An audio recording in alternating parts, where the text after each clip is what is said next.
There's a moment that happens to every traveler in Asia, usually around day 7 of a whirlwind tour, when all the temples start blending together, all the night markets feel the same, and you can't remember if you ate that incredible noodle dish in Bangkok or Hanoi. But then something shifts when you cross into Malaysia, and suddenly you're not just checking boxes on an itinerary anymore. You're experiencing something that doesn't fit the neat categories you created in your mind. After racing through Thailand, Vietnam, Singapore, and Indonesia in just 10 days, I finally understood what makes Malaysia so remarkably, stubbornly, beautifully different from everywhere else in Asia, and it has nothing to do with the Petronas Towers or the beaches everyone posts on Instagram. The difference hit me the moment I sat down at a mamak stall in Kuala Lumpur at 2 in the morning, watching a Chinese-Malaysian family at one table sharing roti canai, a Malay couple at another enjoying nasi lemak, and an Indian-Malaysian man reading the newspaper over his teh tarik. This wasn't the carefully curated diversity you see in tourism brochures. This was real, lived, everyday multiculturalism that has been woven into the fabric of Malaysian life for generations. In the other countries I'd visited, diversity often existed in separate neighborhoods or tourist-friendly enclaves, but here in Malaysia, it was completely integrated into the mundane rhythms of daily life. The mamak stall owner, a third-generation Indian Muslim Malaysian, switched effortlessly between Malay, English, Cantonese, and Tamil as he took orders, and nobody found this remarkable because in Malaysia, this linguistic gymnastics is just Tuesday night. What struck me most profoundly was how Malaysia has managed to preserve distinct cultural identities while building a genuinely shared national identity. Something that sounds simple but is extraordinarily rare in practice. In Georgetown, Penang, I walked past a Chinese clan house, turned the corner to find a Tamil Hindu temple, walked another block to a Malay mosque, and then stumbled upon a colonial-era Anglican church, all within 5 minutes.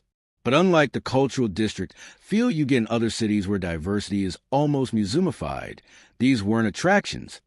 They were active, living centers of worship and community life, existing side by side not because of government planning, but because of centuries of genuine coexistence. The Chinese temple wasn't trying to be less Chinese. The mosque wasn't toning down its Islamic character. And yet somehow they all felt fundamentally Malaysian in a way that's difficult to articulate, but impossible to miss once you experienced it. The food scene in Malaysia revealed another layer of this difference. And I'm not talking about the obvious fact that Malaysian cuisine is phenomenal, though it absolutely is. What makes Malaysia different is how food has become the clearest expression of cultural synthesis without cultural erasure. Nasi lemak, often called Malaysia's national dish, has Malay origins but is eaten by everyone regardless of ethnicity or religion, and each community has added their own touches without diluting its essential character. Then there's Nyonya cuisine, born from centuries of Chinese-Malay intermarriage, which isn't fusion food in the modern sense, but rather an entirely distinct culinary tradition that could only have emerged from Malaysia's specific historical circumstances. In the hawker centers, I watched Indian Muslim vendors perfecting Malay dishes, Chinese hawkers who spent decades mastering Indian breads, and Malay chefs creating their own interpretations of Chinese noodles. And none of it felt like appropriation, because in Malaysia, these boundaries have always been more porous than outsiders realize. Malaysia's difference also manifests in its relationship with modernity and tradition, which feels less conflicted than in neighboring countries I'd visited. In Bangkok, I saw the tension between preserving Thai identity and embracing globalization. In Singapore, tradition sometimes felt like it was preserved under glass. Jakarta, the rush toward development seemed to be leaving parts of the past behind. But in Malaysia, I found something more nuanced, a society that seems genuinely comfortable being both traditional and modern simultaneously, without feeling the need to choose. Young Malaysians in Kuala Lumpur dress in cutting-edge fashion, but still return to their hometowns for Hari Raya, Deepavali, or Chinese New Year with a devotion that goes beyond obligation. The same tech entrepreneur who's building Malaysia's Silicon Valley equivalent might spend his weekends helping maintain the historic shophouses in his ancestral hometown, seeing no contradiction between these two worlds. The urban planning in Malaysian cities reveals yet another dimension of this difference, a refusal to completely erase the past in service of the future. while other rapidly developing Asian cities I'd visited were replacing their heritage wholesale with glass and steel, Malaysian cities like Kuala Lumpur and Georgetown have found ways to let old and new exist in messy, vibrant proximity.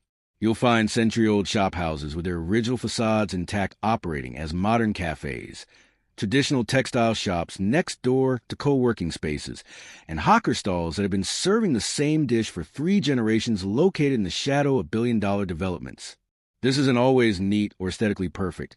Sometimes it's downright chaotic, but it creates an urban texture that feels alive in a way that completely planned cities never quite achieve, a reminder that Malaysian progress has never been about forgetting where you came from. Perhaps the most profound difference I noticed was in how Malaysians talk about their country, with an honesty that includes both deep pride and frank acknowledgement of challenges. In the other countries I visited, locals either painted an idealized picture for tourists or went to the opposite extreme of complaining about everything. But Malaysians I met had this remarkable ability to be simultaneously critical and loving of their nation, to acknowledge issues like political corruption or racial tensions, while still fiercely defending Malaysia's achievements and character. A Chinese Malaysian woman in Ipoh told me, "We're not perfect and we have real problems to solve, but show me another country in this region that has managed this level of diversity for this long without major conflict." She was right.